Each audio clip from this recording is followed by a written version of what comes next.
வணக்கம். அமரர் கல்கியின் பொன்னியின் செல்வன் 5ஆம் பாகம் தியாக சிகரம். அத்தியாயம் 20. பறவை குஞ்சுகள். கொடும்பாளூரிலிருந்து வானதி பழையாறை நகருக்கு வந்த புதிதில் சோழ நாட்டின் நீர்வளம் அவளை ஒரே ஆச்சரிய கடலில் ஆழ்த்தி இருந்தது. கொடும்பாளூர் பக்கத்தில் நதி ஒன்றும் கிடையாது. ஏரிகள் உண்டு. மழை பெய்யும் காலங்களில் ஏரிகள் தண்ணீர் நிறைந்து ததும்பிக் கொண்டிருக்கும்.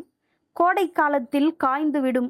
இம்மாதிரி இரு கரைகளையும் தொட்டுக்கொண்டு தண்ணீர் ததும்பி சுழிகளும் சுழல்களுமாய் ஓடும் நதிகளும் வாய்க்கால்களும் கன்னிகளும் அங்கே இல்லை. தாமரையும் செங்கழு நீரும் தழைத்து பூத்து கொழித்த தடாகங்களை வானதி பிறந்த ஊரில் பார்க்க முடியாது. இவற்றையெல்லாம் வானதி பார்த்து பார்த்து மெய்மறந்து உட்கார்ந்திருப்பாள். குளத்து மீனுக்கு குடைபிடித்த தாமரை இலைகளின் மீது முத்துக்கள் போன்ற நீர்த்துளிகள் அங்குமிங்கும் ஓடிக் கழிப்பதை பார்த்து மகிழ்வாள். கமல மலர்களையும் அல்லிப்பூக்களையும் கருவண்டுகள் சுற்றி சுழன்று வந்து ஆடிப்பாடுவதை கண்டதும் பரவசமாகி விடுவாள். பொழுது போவதே தெரியாமல் போய்விடும். ஒரு சமயம் வானதியும் குந்தவையும் செம்பியன் மாதேவி அழைத்ததன் பேரில் திருநள்ளத்துக்கு போயிருந்தார்கள். இக்காலத்தில் திருநள்ளத்துக்கு கோனேரி ராஜபுரம் என்று பெயர் வழங்குகிறது. செம்பியன் மாதேவியும் குந்தவையும் அடிக்கடி சைவ சமய குறவர்களின் வரலாறுகளை பற்றியும் அவர்களுடைய பதிகங்களில் கனிந்து சொட்டும் பக்தி ரசத்தை பற்றியும் பேசத் தொடங்கி விடுவார்கள். அதையெல்லாம் கேட்டுக்கொண்டிருப்பதில் வானதிக்கு சிரத்தை இருப்பதில்லை. அதை காட்டிலும் வசந்த மாளிகையை ஒட்டியிருந்த தோட்டங்களிலே சென்று பறவைகளின் இனிய கீதங்களை கேட்பதிலும் தடாகத்திலே பூத்து குலுங்கிய தாமரை மலர்களை சுற்றி வந்து கொண்டிருந்த கருநீல வண்டுகளின் இன்ப ரீங்காரத்தை கேட்பதிலும் அவளுக்கு ஆர்வம் அதிகமாயிருந்தது. இன்னும் மாளிகையின் ஒரு பக்கமாக சென்று கொண்டிருந்த நதி வெள்ளம் சுழி போட்டு கொண்டு ஓடுவதையும் அந்த சுழிகளில் அழகிய செக்கச் சிவந்த கடம்ப மலர்கள் சுழன்று கொண்டிருப்பதையும் பார்க்க அவளுக்கு மிக்க ஆர்வம் இருந்தது. கொடும்பாளூர் பகுதிகளில் இம்மாதிரி மனோரம்யமான காட்சிகளை பார்க்க இயலாதல்லவா? ஒரு நாள் மழவரையர் மகளாரும் இளைய பிராட்டி குந்தவையும் சுவாரஸ்யமாக ஏதோ பேசிக்கொண்டிருந்தார்கள். வானதி அவர்கள் அருகில் சென்றபோது இளைய பிராட்டி, "வானதி, நீ தோட்டத்திற்கு போ, சற்று நேரத்துக்கெல்லாம் நானும் வருகிறேன்" என்றார். வானதி குதூகலத்துடன் துள்ளி குதித்து ஓடினாள். தோட்டத்தில் சற்று நேரம் சுற்றி அலைந்துவிட்டு தாமரை குளக்கரைக்கு சென்றாள். குளக்கரையில் வானை மறைத்து கொண்டு வளர்ந்திருந்த மரங்கள் பல இருந்தன. அவற்றில் நெடிதுயர்ந்து பல்கி பரவி தழைத்திருந்த இலுப்பை மரம் ஒன்றிருந்தது. இலுப்பை பூக்கள் உதிர்ந்து பூமியை அடியோடு மறைத்து கொண்டிருந்தன. அவற்றின் நறுமணம் கம்மென்று வீசி தோட்டம் முழுவதும் பரவியிருந்தது. அந்த மரத்தடியில் ஒரு பெரிய வேரின் பேரில் வானதி உட்கார்ந்தாள். அடிமரத்தில் சாய்ந்து கொண்டு மேலும் கீழும் நாலாபுறமும் பார்த்து கொண்டிருந்தாள். பறவை இனங்களின் இனிய கீதங்கள் அவளுடைய செவிகளில் அமுத வெள்ளமாக பாய்ந்து கொண்டிருந்தன.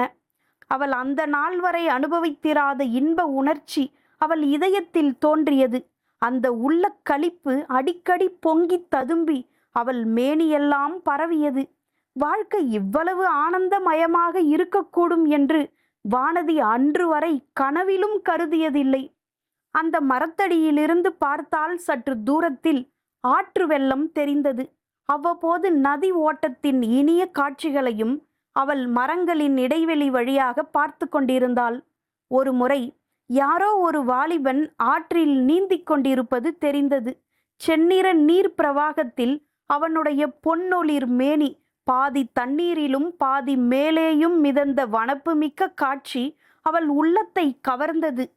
சீச்சி, யாரோ இளம்பிள்ளை ஒருவனுடைய தோற்றத்தில் தனது கவனம் செல்வது என்ன அசட்டுத்தனம்! நாணம் மடம் என்னும் இயல்புகளை தன் உடன் பிறந்த செல்வங்களாக கொண்டிருந்த வானதிக்கு அந்த எண்ணம் மிக்க கூச்சத்தை உண்டாக்கியது. அவளுடைய உள்ள கட்டுப்பாட்டையும் மீறி கண்கள் மீண்டும் 2 தடவை நதி பக்கம் சென்றன. வானதிக்கு தன் பேரில் கோபமே உண்டாயிற்று. அங்கிருந்து எழுந்து போய்விடலாமா என்று எண்ணினாள். அச்சமயம் வேறொரு நிகழ்ச்சி அவளுடைய உள்ளத்தை கவர்ந்தது. அவள் அமர்ந்திருந்த இடத்துக்கு அருகாமையில் தலைக்கு மேலே பறவை குஞ்சுகளின் கூக்குரலை கேட்டு நிமிர்ந்து பார்த்தாள். அங்கே அவள் கண்ட காட்சி அவளுக்கு ஏக காலத்தில் பரிதாபத்தையும் திகிலையும் உண்டாக்கின. ஒரு மரக்கிளையில் கவனை போல பிரிந்த இடத்தில் பட்சி கூடு ஒன்று இருந்தது. அதில் சில பறவை குஞ்சுகள் தலைகளை நீட்டிக்கொண்டிருந்தன. அவைதாம் கிரீச் என்று மெல்லிய குரலில் சத்தமிட்டன. அந்த சத்தத்தில் பயமும் அபாய அறிவிப்பும் பரிதாபமான அடைக்கல விண்ணப்ப முறையீடும் கலந்திருந்தன. அவ்விதம் கலந்திருந்ததாக வானதியின் செவிகளில் ஒலித்தது. கூட்டுக்கு அருகில் மரக்கிளையில் ஒரு காட்டுப்பூனை ஏறிக்கொண்டிருந்தது. மெல்ல மெல்ல அது கூட்டை நெருங்கி வந்து கொண்டிருந்தது. அதை பார்த்த வானதி ஐயோ ஐயோ என்று சத்தமிட்டாள். அடுத்த கணத்தில் என்ன என்ன என்று ஒரு குரல் கேட்டது. யாரோ விரைந்து ஓடி வரும் காலடி சத்தமும் கேட்டது. வானதி அந்த பக்கம் பார்த்தாள். சற்று முன் நதி வெள்ளத்தில் நீந்திக் கொண்டிருந்த வாலிபன்தான் கரையேறி ஓடி வந்து கொண்டிருந்தான் என்பதை அவள் அறிந்தாள். அதே சமயத்தில் எங்கிருந்தோ 2 பெரிய பறவைகள் வந்துவிட்டன. கூட்டை சுற்றி அவை கரபுராவென்று கத்திக்கொண்டு வட்டமிட்டன. அவை அக்குஞ்சுகளின் தாயும் தகப்பனுமாகவே இருக்க வேண்டும். குஞ்சுகளை காப்பாற்றுவதற்காகவே அவை அவசரமாக வந்திருக்க வேண்டும் என்பதை வானதி உணர்ந்தாள். 2ம் நீல மூக்குகள் உள்ள பறவைகள். மரங்கொத்தி பறவைகள் என்பவை இவைதாம் போலும். ஒரு பறவை கூட்டை சுற்றி அதிகமாக வட்டமிட்டது. இன்னொன்று பூனையை நெருங்கி அதை மூக்கினால் கொத்தி தாக்கும் பாவனையுடன் சத்தமிட்டது. பூனையை அந்த பறவையினால் ஒன்றும் செய்துவிட முடியாது. பூனையின் வாயில் அகப்பட்டால் மறுகணம் அதன் வயிற்றுக்குள்ளேயே போய்விட வேண்டியதுதான். ஆயினும் தன் குஞ்சுகளை காப்பதற்காக அந்த பறவை அப்படி தீரத்துடன் போராடியது. தாயையும் தகப்பனையும் இளம் பிராயத்திலேயே இழந்துவிட்ட வானதிக்கு அந்த காட்சி மிக்க மனக்கசிவை உண்டாக்கியது. பூனை சற்று சும்மா இருந்துவிட்டு திடீரென்று முன்னங்கால் ஒன்றை கூட்டின் பக்கம் நீட்டியது. பறவை குஞ்சுகள் இருந்த கூட்டின் ஒரு முனையையும் தொட்டுவிட்டது. வானதி மறுபடியும் அலறினாள். இதற்குள் அந்த வாலிபன் நெருங்கிவிட்டான். அவனை அருகில் பார்ப்பதற்கு வானதிக்கு மிக்க கூச்சமாயிருந்தது. மறுமொழி சொல்ல வரவில்லை. பேசுவதற்கு நா எழவில்லை. சமிஞ்ஞையினால் பட்சியின் கூட்டை சுட்டி காட்டினாள். அதுவரையில் அந்த பெண்ணுக்குத்தான் ஏதோ அபாயம் என்று எண்ணிக்கொண்டிருந்தான். வானதி சுட்டிக்காட்டிய இடத்தை அண்ணாந்து பார்த்தான். மறுபடியும் வானதியை நோக்கி புன்னகை புரிந்தான். அவனுடைய பார்வையும் புன்னகையும் வானதியின் நெஞ்சத்தை நெகிழச் செய்து பறவை குஞ்சுகளின் நிலையை கூட மறந்துவிடச் செய்தன. ஆனால் வாலிபன் உடனே அங்கிருந்து விரைந்து ஓடி மரக்கிளையின் பறவை கூடு இருந்த இடத்துக்கு நேர் கீழே சென்று நின்றான். காட்டுப்பூனையை அதட்டினான். அது கீழே குனிந்து பார்த்து உருமியது. பொல்லாத பூனையாயிருக்கிறதே என்று சொல்லிக்கொண்டே தரையிலிருந்து ஒரு கல்லை பொறுக்கி வேகமாக விட்டெறிந்தான். கல் பூனையின் மீது படாமல் அதன் அருகில் மரக்கிளையை தாக்கியது. பூனை உடனே தாவி வேறு கிளையில் பாய்ந்து அங்கிருந்து இன்னொரு அடர்ந்த மரத்துக்கு சென்று பின்னர் மறைந்துவிட்டது. ஆனால் இதற்குள் வேறொரு விபரீதம் நேர்ந்துவிட்டது. பூனையின் ஒரு கால் பறவை கூட்டின் முனையை பற்றி இழுத்ததல்லவா? அதனால் சிறிது ஆடிப்போயிருந்த கூடு வாலிபனின் கல்லெறி மரக்கிளையில் தாக்கிய வேகத்தினால் அதிகமாக நிலை குலைந்து சிறிது சிறிதாக அந்த கூடு கிளையின் கப்பிலிருந்து நழுவியது. முழுவதும் நழுவி விழுந்திருந்தால் காட்டுப்பூனை வாயிலிருந்து தப்பிய குஞ்சுகள் தரையில் விழுந்து மாண்டிருக்கும். நல்ல வேளையாக கூட்டின் ஒரு முனை கிளையை கவ்விக்கொண்டிருந்தது. கூடு அதில் இருந்த குஞ்சுகளுடன் கீழே தொங்கி ஊசலாடியது. குஞ்சுகளின் உயிர்களும் ஊசலாடின. மரங்கொத்தி பறவைகள் முன்னைவிட பீதியுடன் அலறிக்கொண்டு குஞ்சுகள் இருந்த கூட்டை சுற்றி சுற்றி வந்தன. காற்று கொஞ்சம் வேகமாக அடித்தால் கூடு தரையில் விழுந்துவிடும். அவ்வளவு உயரத்திலிருந்து விழுந்தால் குஞ்சுகள் பிழைப்பது துர்லபந்தான். வாலிபன் ஒரு கண நேரம் யோசித்தான். முதலில் மரத்தின் மேல் தாவி ஏற அவன் எண்ணியதாக தோன்றியது. மறுகணத்தில் மனத்தை மாற்றிக்கொண்டதாக காணப்பட்டது. வானதியை பார்த்து, பெண்ணே, சற்று இங்கே வா.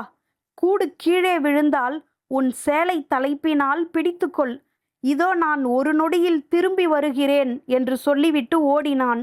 அவன் சொன்னபடியே மிகச் சொற்ப நேரத்தில் திரும்பி வந்தான். ஆனால் இப்போது அவன் நடந்து வரவில்லை, யானை மீது ஏறிக்கொண்டு வந்தான். வானதிக்கு அவன் என்ன செய்யப் போகிறான் என்பது ஒருவாறு தெரிந்துவிட்டது. ஆகையால் அங்கிருந்து தாமரை குளத்தின் படிக்கட்டை அடைந்தாள். சில படிகள் இறங்கி உட்கார்ந்து கொண்டு யானை மேல் வந்த வாலிபன் என்ன செய்கிறான் என்பதை பார்த்து கொண்டிருந்தாள். யானை மரத்தடிக்கு வந்ததும் நின்றது.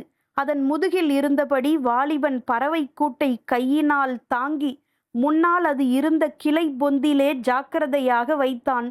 தாய் பறவையும் தகப்பன் பறவையும் இப்போது முன்னைவிட அதிகமாக கூச்சலிட்டன. ஆனால் அந்த கூச்சலில் இப்போது குதூகலத்வனி மேலிட்டிருப்பதாக தோன்றியது. வாலிபன் பின்னர் திரும்பி சுற்றுமுற்றும் பார்த்தான். பெண்ணே, எங்கே போனாய் என்று கூவினான். வானதி பெரிதும் நாணம் அடைந்து மௌனமாயிருந்தாள். வாலிபன் யானையின் மீதிருந்து கீழிறங்கினான். பின்னர் மறுபடியும் சுற்றுமுற்றும் பார்த்தான். வானதி மனதில் எதையோ நினைத்து கொண்டாள். அந்த நினைவு அவளுக்கு பெரும் வேடிக்கையாயிருந்தது. அவளை அறியாமல் சிரிப்பு வந்தது. உரத்த சத்தத்துடன் கலகலவென்று சிரித்தாள். அதை கேட்டுவிட்டு வாலிபன் குளத்தின் படிக்கட்டுக்கு வந்தான். வானதியை பார்த்து, பெண்ணே, ஏன் சிரிக்கிறாய்? நீ இவ்வளவு பலமாகச் சிரிக்கும்படியாக இப்போது என்ன நேர்ந்து விட்டது என்றான். வாலிபன் குரல் வானதியின் செவிகளில் விழுந்ததும் மறுபடியும் முன்போல அவளுடைய நெஞ்சம் நெகிழ்ந்து பொங்கிற்று. கூச்சம் முன்னிலும் அதிகமாயிற்று. அவனை ஏறிட்டு பார்க்க முடியாதபடியால் அப்புறமும் இப்புறமும் பார்த்து கொண்டிருந்தாள். பெண்ணே, ஏன் சிரித்தாய்?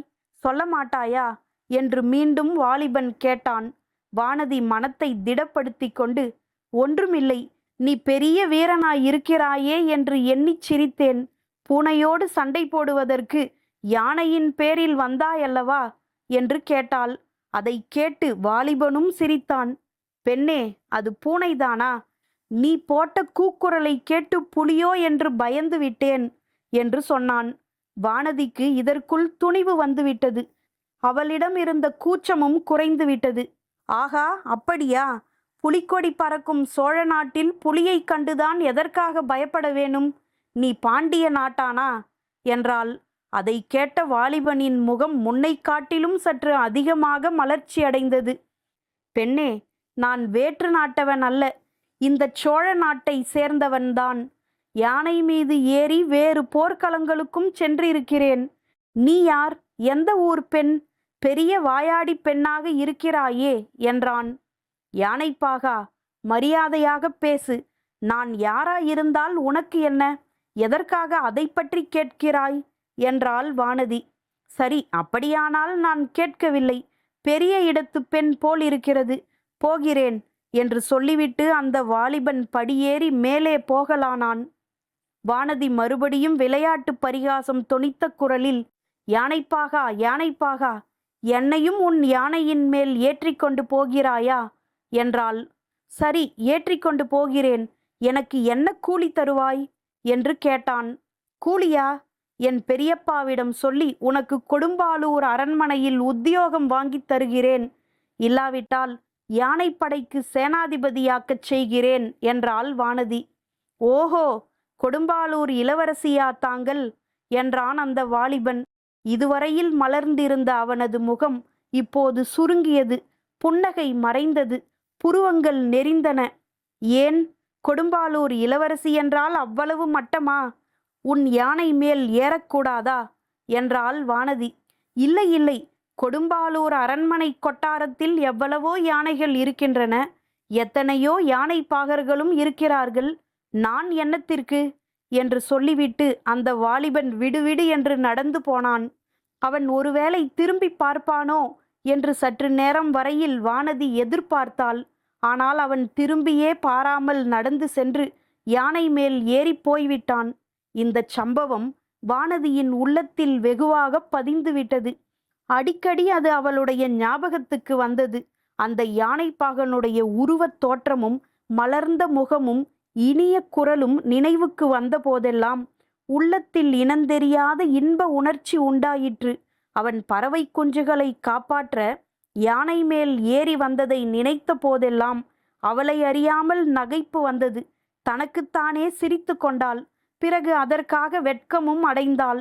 அந்த யானைப்பாகனின் அகம்பாவத்தையும் கொடும்பாலூர் என்ற வார்த்தையை கேட்ட உடனே அவன் முகத்தை சுருக்கி கொண்டு போய்விட்டதையும் எண்ணிய போதெல்லாம் அவன் பேரில் கோபம் உண்டாகி வளர்ந்தது. மொத்தத்தில் அந்த யானைப்பாகனை பற்றி அடிக்கடி நினைவு வந்து கொண்டிருந்தது. இது தவறோ என்ற சந்தேகமும் கூட தோன்றி அவளை மிகவும் வருத்தி கொண்டிருந்தது. திருநள்ளத்துக்கு தமது தமக்கையை பார்க்க பொன்னியின் செல்வர் வரப்போகிறார் என்று அரண்மனையில் பேச்சாக இருந்தது. சோழ நாட்டின் கண்மணியாக விளங்கிய இளவரசரை பார்க்க வேண்டுமென்ற ஆவல் அரண்மனை பெண்கள் எல்லாருக்கும் இருந்தது போல் வானதிக்கும் இருந்தது. அதற்கு சந்தர்ப்பம் எளிதில் கிடைக்கவில்லை. இளவரசர் வந்துவிட்டார் என்று பேச்சாக இருந்ததே தவிர அவர் அந்த புறத்துக்குள் வரவே இல்லை. இயற்கையில் சங்கோசம் நிறைந்த வானதியோ மற்ற தோழி பெண்களைப் போல் சந்தர்ப்பத்தை உண்டு பண்ணி கொண்டு போய் அவரை பார்க்க விரும்பவில்லை. திருநள்ளத்தை விட்டு இளவரசர் புறப்பட்ட அன்றைக்குத்தான் அரண்மனை மேல் மாடத்தில் நின்று வானதி பொன்னியின் செல்வரை பார்க்க நேர்ந்தது. அவர் யானையின் மீது ஏறி பிரயாணமாகிக் கொண்டிருந்தார். வானதி தன் கண்களை நம்ப முடியவில்லை என்றால் அது சம்பிரதாய வார்த்தை அன்று. யானைப்பாகன் என்று தான் எண்ணி கேலி பேசிச் சிரித்து அதிகாரம் செய்யவும் துணிந்த வாலிபனே இந்த மாநிலம் போற்றும் இளவரசர் அருள்மொழிவர்மன் என்று கண்டால் வானதிக்கு அவளுடைய கண்களை எப்படி நம்ப முடியும்? பின்னர் பக்கத்தில் இருந்த பெண்களை பலமுறை கேட்டுத்தான் அதை நிச்சயம் செய்து கொண்டாள். இதனால் அவள் அடைந்த அவமானத்தையும் மனவேதனையும் சொல்லி சாத்தியமில்லை. உலகமாள பிறந்தவருக்கு கொடும்பாலூர் அரண்மனையின் யானை கொட்டார தலைவன் உத்தியோகம் செய்து வைப்பதாக தான் சொன்னதை அவள் நினைத்த போது ஒரு பக்கம் சிரிப்பு வந்தது. அதே சமயத்தில் கண்களில் கண்ணீர் வந்தது. தன்னுடைய மூடத்தனத்தை நினைத்து வருந்தினாள். அப்போது அவருடைய முகம் சுருங்கியதன் காரணம் அவரை யானைப்பாகா என்று அழைத்ததுதான் என்று நம்பினாள். நாணம், மடம், அச்சம், பயிர்ப்பு என்னும் குணங்களில் ஒன்றும் இல்லாத பெண் என்றுதான் தன்னை பற்றி அவர் எண்ணி இருப்பார். இதை நினைத்த போது வானதியின் உள்ளம் அடைந்த வேதனைக்கு அளவே இல்லை. ஆற்றிலோ குளத்திலோ விழுந்து உயிரையே விட்டுவிடலாமா என்று கூட பலமுறை எண்ணினாள். இளையபிராட்டி குந்தவையிடம் தான் செய்த குற்றத்தை சொல்லிவிட பலமுறை முயன்றாள். ஆனால் அதற்கு துணிவு வரவில்லை. எழவில்லை. இளவரசரே குந்தவை தேவியிடம் சொல்லியிருந்தால் அவரே தன்னிடம் கேட்டிருப்பார். குந்தவை தேவி கேளாததினால் இளவரசர் சொல்லவில்லை என்று முடிவு செய்தாள். எத்தனையோ மனவேதனைக்கு மத்தியில் இந்த எண்ணம் அவளுக்கு சிறிது ஆறுதல் அளித்தது. என்றைக்காவது ஒரு நாள் பொன்னியின் செல்வரிடம் நேரில் மன்னிப்பு கேட்டுக்கொண்ட பிறகு உயிரை விட்டுவிடலாம் என்று கருதினாள். ஆனால் அதற்கு தைரியம் வரவில்லை.